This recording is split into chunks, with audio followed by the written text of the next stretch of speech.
ମଥୁରାର ରାଜା ଥିଲେ ମହାବଳୀ କଂସ। ସେ ବହୁତ ଅନ୍ୟାୟୀ ଏବଂ ଅତ୍ୟାଚାରୀ ଥିଲେ। ତାଙ୍କର ପିତାଙ୍କ ନାମ ଥିଲା ମହାରାଜା ଉଗ୍ରସେନ। କଂସ ବଡ଼ ହେଲା ପରେ ତାଙ୍କର ପିତା ଉଗ୍ରସେନଙ୍କୁ ବନ୍ଦୀ କରି ରଖିଲେ ଏବଂ ନିଜେ ରାଜା ହୋଇଯାଇଥିଲେ। ତାଙ୍କର ଘୋର କଠୋରରେ ସାରା ପୃଥିବୀ ଥରି ଉଠିଲା। କଂସଙ୍କର ଭଉଣୀଙ୍କର ନାମ ଥିଲା ଦେବକୀ। ଦେବକୀଙ୍କର ବାହାଘର ବସୁଦେବଙ୍କ ସହିତ କରି ଦିଆଗଲା।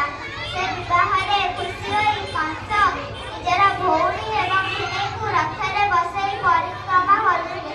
ସେତେବେଳେ ଠିକ୍ ଆକାଶ ମାର୍ଗରୁ ଶୂନ୍ୟବାଣୀ ହେଲା, ରେ ରେ କଂସ, ତୋର ଭଉଣୀ ଦେବକୀର ଅଷ୍ଟମ ଗର୍ଭ ହିଁ ଏ ପୃଥିବୀର ଦାନ ଏବଂ ଶକ୍ତିକୁ ବିନାଶ କରିବ। ଆଉ ତୁ ମଧ୍ୟ ସେଥିରେ ବାହା ଖୋଳିବୁ ନାହିଁ।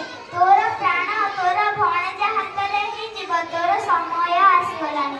ଏହା ଶୁଣି କଂସ ବହୁତ ଭୟଭୀତ ହୋଇଗଲେ। ଏପରି ଭୟଭୀତ ସେ ଆଗରୁ କେବେ ବି ହୋଇନଥିଲେ।